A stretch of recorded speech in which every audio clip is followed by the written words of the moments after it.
ಸಾಲು ಸಾಲಾಗಿ ವರಮಹಾಲಕ್ಷ್ಮಿ, ದಸರಾ, ದೀಪಾವಳಿ ಹಬ್ಬಗಳು ಬರ್ತವೆ.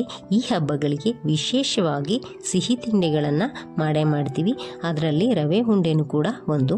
ಈ ರವೆ ಉಂಡೆನ ತುಂಬಾ ಸಾಫ್ಟಾಗಿ ಸಿಂಪಲ್ಲಾಗಿ 8ರಿಂದ 10 ದಿನಗಳವರೆಗೆ ರೂಮ್ ಟೆಂಪ್ರೇಚರಲ್ಲೇ ಇಟ್ಕೊಂಡು ತಿನ್ಬೋದು. ಇದನ್ನು ಹೇಗೆ ಮಾಡೋದು ಅಂತ ನೋಡೋಣ. ಇದಕ್ಕೆ ನಾನು ಒಂದು ಮಿಕ್ಸಿಂಗ್ ಬೌಲ್ ತೊಗೊಂಡಿದ್ದೀನಿ.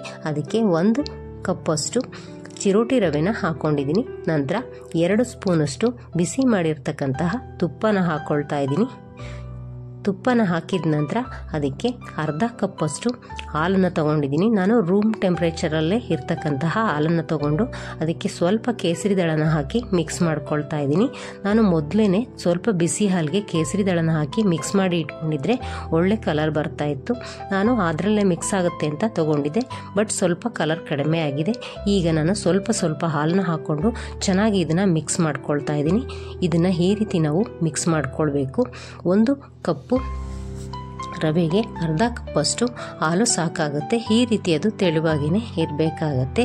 ಈಗ ಅದನ್ನು ಒಂದು 10ರಿಂದ 15 ನಿಮಿಷಗಳ ಕಾಲ ರೆಸ್ಟ್ ಮಾಡಲಿಕ್ಕೆ ಬಿಟ್ಟು ನಂತರ ಅದನ್ನು ಮುಚ್ಚಳನ ತೆಗೆದಿದ್ದೀನಿ. ನೋಡಿ, ರವೆ ಎಲ್ಲ ಹಾಲನ್ನೆಲ್ಲ ಹೀರ್ಕೊಂಡು ಈ ರೀತಿ ಚೆನ್ನಾಗಿ ಗಟ್ಟಿಯಾಗಿ ಬಂದಿದೆ. ಈ ರೀತಿ ಇರಬೇಕು. ಈ ಹಿಟ್ಟನ್ನು ಒಂದ್ಸತಿ ಚೆನ್ನಾಗಿ ಈ ರೀತಿ ನಾದ್ಕೊಂಡು ಈ ರೀತಿ ಒಡೆ ಆಕಾರದಲ್ಲಿ ನಾನು ತಟ್ಟಿ ಇಟ್ಕೊಳ್ತಾ ಇದ್ದೀನಿ.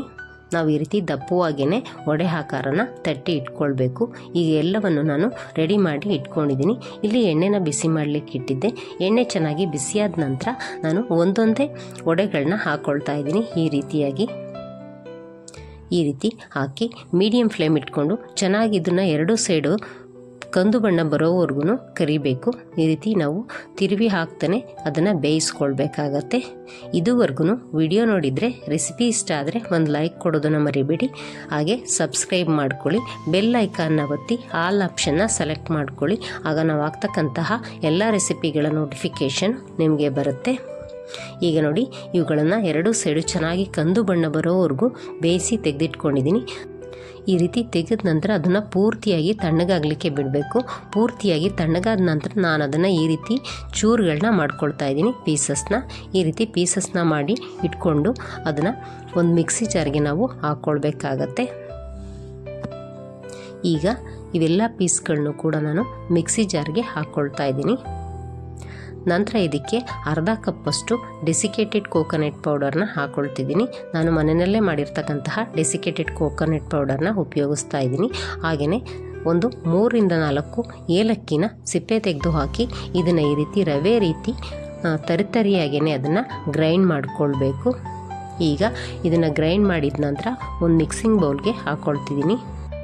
ಇದಾದ ನಂತರ ಅದಕ್ಕೆ 1 ಕಪ್ಪಷ್ಟು ಸಕ್ಕರೆ ಪುಡಿನ ಹಾಕ್ಕೊಳ್ತಿದ್ದೀನಿ. ನಾನು ಇದೇ ಕಪ್ಪಲ್ಲಿ ಅರ್ಧ ಕಪ್ಪಷ್ಟು ಸಕ್ಕರೆನ ತಗೊಂಡು ಪೌಡರ್ನ ಮಾಡ್ಕೊಂಡಿದ್ದೆ. ಈಗ ಅದು ಪುಡಿಯಾದ ನಂತರ 1 ಕಪ್ಪಷ್ಟು ಆಗಿದೆ.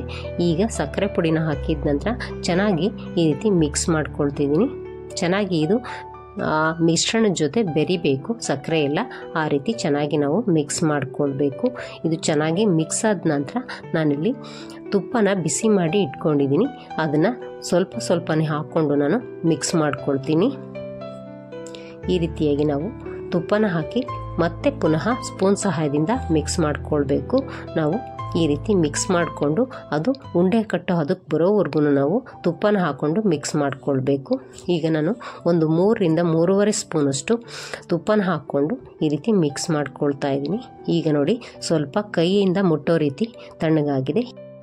ಈಗ ಕೈಯಿಂದನೇ ಒಂದು ಸತಿ ಈ ರೀತಿ ಚೆನ್ನಾಗಿ ನಾನು ಮಿಕ್ಸ್ ಮಾಡಿಕೊಂಡು ಉಂಡೆ ಕಟ್ಟಲಿಕ್ಕೆ ಬರ್ತಾ ಇದೆಯಾ ಅಂತ ಚೆಕ್ ಮಾಡ್ಕೊಳ್ತಿದ್ದೀನಿ. ಈಗ ನೋಡಿ, ಅದು ಉಂಡೆ ಕಟ್ಟಲಿಕ್ಕೆ ಕರೆಕ್ಟಾಗಿ ಬರ್ತಾ ಇದೆ. ಈ ರೀತಿ ಉಂಡೆ ಕಟ್ಟಲಿಕ್ಕೆ ಬಂದರೆ ಸಾಕು. ಈ ರೀತಿ ನಾವು ಉಂಡೆನ ಮಾಡಿಕೊಂಡ್ರೆ ಸಖತ್ ಟೇಸ್ಟಿಯಾದ ಸಾಫ್ಟಾದ ಒಂದು 8ರಿಂದ 10 ದಿನಗಳವರೆಗೆ ಸ್ಟೋರ್ ಮಾಡಬಹುದಾದಂತಹ ರವೆ ಉಂಡೆ ರೆಡಿಯಾಗುತ್ತೆ. ಇದಕ್ಕೆ ಬೇಕು ಅಂದರೆ ನೀವು ಡ್ರೈ ಫ್ರೂಟ್ಸ್ಗಳನ್ನು ಕೂಡ ತುಪ್ಪದಲ್ಲಿ ಫ್ರೈ ಮಾಡಿ ಹಾಕ್ಕೊಳ್ಬೋದು. ಆಗ ಟೇಸ್ಟ್ ತುಂಬಾ ಚೆನ್ನಾಗಿರುತ್ತೆ. ಇದೇ ರೀತಿ ಇನ್ನೊಂದು ರೆಸಿಪಿಯೊಂದಿಗೆ ನಾನು ನಿಮ್ಮನ್ನು ಮುಂದಿನ ವಿಡಿಯೋದಲ್ಲಿ ಭೇಟಿಯಾಗ್ತೀನಿ. Thank you for watching.